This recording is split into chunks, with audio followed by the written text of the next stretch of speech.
Greetings, everybody. Scott Stevens here on a Wednesday evening, looking at Scott's weather, at least some weather around the country. Dealing with what's really been a pretty nice couple of days across much of the eastern states, even with that big front looming out in the Midwest, and then in the Ohio Valley, Tennessee valleys, and then today, kind of bumping up against the Appalachian Range and pressing eastward. Copious amounts of moisture have flooded northward on some south winds coming up in the Gulf of Mexico, also fed in that direction from tropical storm / Hurricane Eta. And that still is just onshore right now in the Big Bend area of Florida, and will likely be a non-event inside of about 18 hours, but it still has to cross the Florida Peninsula. So that's going to be kind of an anxious night for folks down there, as this storm just will not die. It'll end up in some record books at some point in some time, this tropical storm Eta. So let's roll into it. And to pop on over here to Twitter, and I'll run through a couple of stories. We saw a lot of stress with some of the bird migrations this particular fall, either from the dry weather, widespread smoke in September, multiple reasons. And the great tits could be wiped out by climate change in the near future. And that warranted some big eyes from some of the weather guys out there, just because of the name of the bird, pretty basic anyway. Lovely mate, we saw it on the webcam, but we're having some time off. A beautiful aurora once again in Norway, and even without solar storms, we are seeing this kind of auroral activity.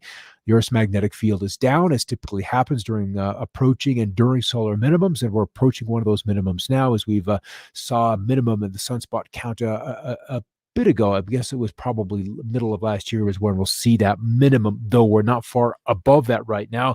We have seen the sunspots do their flip, with the positive sunspots rolling from the southern hemisphere to the northern hemisphere, and then the negatives reappearing at higher latitudes in both hemispheres of the sun. So that signals a new solar cycle.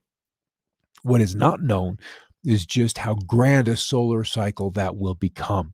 It could be, well, let's just say it's forecast to be a minimum one. And if that's the case, then for several years to come, maybe many years to come, the Northern Lights will be a feature to be enjoyed, even those of us in those lower latitudes. All right, one of the things we've been watching is California, the droughts, the fires, so forth and so on. It seems to be an eternal ongoing story, but model ensembles have backed off substantially on expected precip across California during the rest of November. These are some of the longer range models. Here we are at 11 November. It only takes 20 days now to get to the end of the month, and that's within the range and semi-accuracy of the models. And so every 24 hours, we run them out 30 days.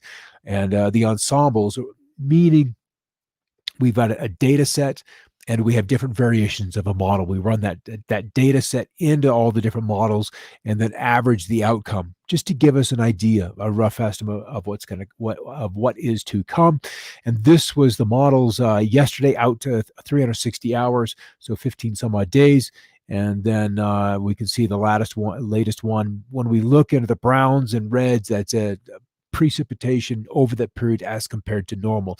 Blues and greens are above normal, and that really is only isolated to the Carolinas, parts of Florida, maybe upstate New York, and parts of the Pacific Northwest, but the bulk of the nation appears like it will remain on the dry side through the rest of the month. More and continuing aurora.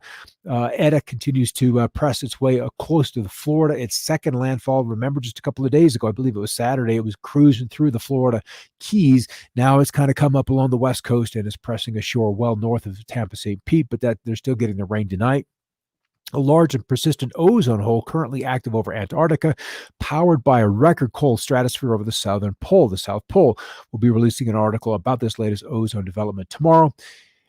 30 years ago, we assumed it was CFCs, chlorofluorocarbons. That may not necessarily be the ultimate case. It was probably a good thing to get those things out of the atmosphere. I mean, it's a really complex molecule, so that is a really good thing not to have, drifting out there. But then there's larger scales. And we have only had, satellites out there for 40 to 50 years. And so our limited observation of these aspects of the atmosphere is very, very small. In geologic time, it's not even a blink. It's just really not even a blink. So our understanding of the planet planet, how dynamic it is, its relationship with the sun, with this, with so many things we just are beginning to understand. All right. YouTube may or may not be down because election information with thousands of YouTube servers down Wednesday.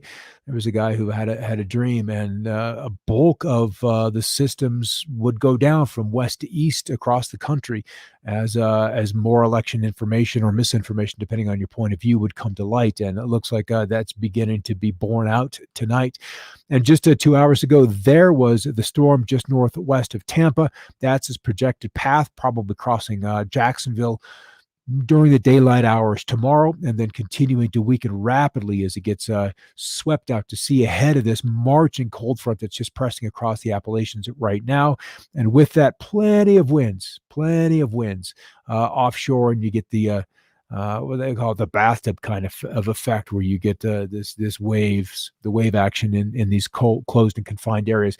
I'm going to refresh this. This is where the aurora is going on tonight. And these pages used to fascinate me back around 2001, 2, 3, and 4, when the sun was far more active, and this would be glowing deep into the reds and then surging south, across the Dakotas, Montana, and so forth.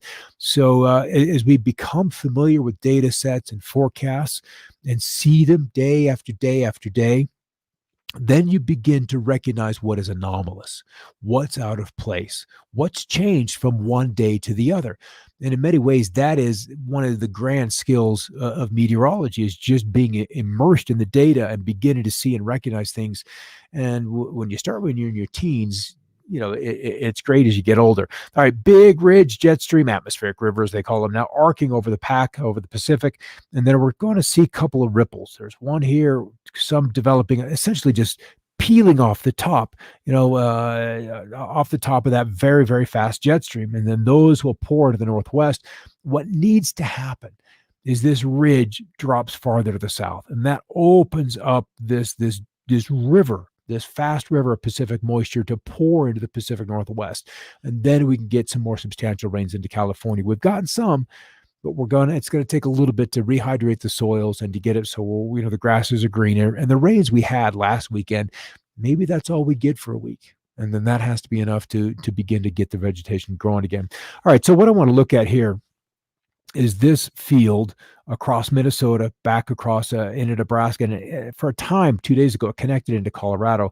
But that's the snowfield from the event a couple of days ago, and we can see during the daylight hours that we have a pretty good snowfield, and it's going to be there through tomorrow. So temperatures on this, we can look at that here. I think those are going to be about right. Oh, come on, Scott. Right there. Oh, I guess they're in the 20s and 30s, so cold enough that they're not going to go away. So very curious to see those kind of snowpacks right there. All right, there's the drought out west. But what I want you to look to is this is where the drought's been alleviated by a lot of fall rains, where we don't have shading through Seattle, Puget Sound. And yesterday we had good rains forecast for the next 16 days, all the way into Southern California, the Southern Sierra, and globe fry, right, Mike? I saw that. They've been a regular occurrence like clockwork. We're seeing those. This is what he's talking about. That right there, that kind of static, right through there. What's the pattern? What are we looking at? There are always multiple explanations for every event. Like a glitch in the voting system, human error, or glitch in software. Is it error encoding or is it purposeful encoding? Glitches are a signal that something is happening. And we have to look at glitches as something happening. They're not accidents, glitches. All right, here's the heat. Record highs, just a few here and there, confined mainly to the deep, deep south, that it hasn't been invaded by cold or Canadian air. No cold highs, a couple of warm lows, lots of warm lows tonight and into tomorrow. But yeah, there it goes. There it populates. So again, just ahead of that cold front that continues to march off the east. We'll look at that a little more closely. Falcon Lake, Texas at 91. Gothic, Colorado. Never heard of Gothic, Colorado. Maybe you have, Robin. And then there's Etta, still with winds about 65 miles an hour. That's too strong for my blood right now, at least in the place I'm in. 65 sustained. That would not be fun. Here's another area anticipated to develop at 90% over the coming 5 days. So the Southern Caribbean, we watched this just south of Puerto Rico yesterday, and then theta continues to work towards the east-northeast at about 12 miles per hour, winds just strong tropical storm at about 65, and that's where we are with Eta just off of Tampa St. Pete, where there's that eye right through there, drawing the air, drawing the winds ashore and inland to it. So there's the wind barbs. The temperature's still in the 70s. That's not a bad night for November. That's not a bad night at all. And there it is on satellite. So we'll see the showers and thunderstorms through the nighttime hours.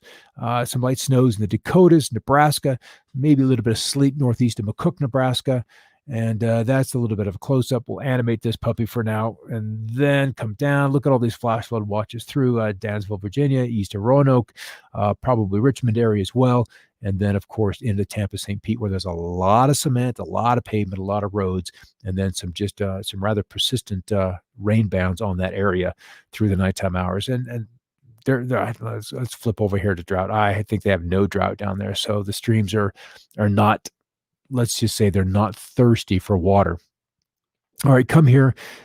Here's the humidity all the way up to New York City with dew points well into the 60s, into southern Connecticut, probably hitting Massachusetts before a whole lot longer. There it is, just outside of Boston, 61 degrees. See that baby right there? The lower number, temperatures on top, winds down below. The weather is right there in the dots in between the two. Dots are rain. Asterisks are snow. Little comma marks would be a drizzle or a light mist. 2 dashed lines would be fog. 3 dashed lines would be dense fog. You put 3 dots, one on top of 2, and that denotes a moderate or heavier rainfall. So there's little ways that weathermen can pack a lot of information in very little space. But as we cross this front, 70s, and they see there's heavy rain, 4 dots. You stack those babies up and you're just signifying a heavy rainfall. Here's our fog signifier right there, right through there, fog. And then we cross the frontal boundary. Temperature 70s, dew points in the 70s. Very, very quickly, the gradient drops back to the 60s, 50s, over here, 60s, 50s, 40s, and then with the sitting high pressure just west of Indianapolis, it's clear, it's calm, and temperatures at or just surrounding that freezing mark. All right, let's continue on. What we're after, not to put it in too short a terms, is to get some rain into the west. That's big. That's really what we are. And we're seeing these red blobs. That's the vorticity or the twisting in the atmosphere that extracts what moisture is there out. You got to have the twisting. You got to have the clouds turning. And once they begin to turn, there's a little bit of an electrical charge, and that draws the moisture. But we just see them, passing north of the Oregon-California line, right in through here. So most of the moisture stays north of that. Even here we go. And then the other thing to look at is here's another tropical storm just off the coast of Honduras, Nicaragua. Once again, right down there. This is next Monday. The models they'll wind up another one of those storms. And so it probably isn't until 207 hours out. Not this Thursday, but next Thursday night before we see some decent rains. Probably not, because the event is such a quick mover into Southern California. And then this next one still just doesn't have a great trajectory. It's coming in from the northwest. The northwest is cold. Even the Northwest Pacific, it's humid, it's muggy, but it's not. It's moist. It's not humid. It's moist, but it's cold. And so cold air just can't hold the moisture like, say, the Gulf of Mexico can, or the Caribbean with that kind of humidity. So we're just not seeing a lot of opportunities to bring in moisture to the south. The southern parts of California and the Southwest. So that dryness is just going to continue. Although the Pac Northwest, even the Great Basin, rains and snows as we move into Friday, Saturday, and then that storm really takes a while before it winds up next Sunday, Monday, Great Lakes states, and then continue to spread off to the east, and then really wound up as it gets into Canada, probably with enough cold air to generate some lake effect snows, and then certainly widespread snow across New England, as we look at the Sunday on into Monday. And then a big ridge pops in out west, and then the rains they come ashore, but then it's shunted all the way up into British Columbia.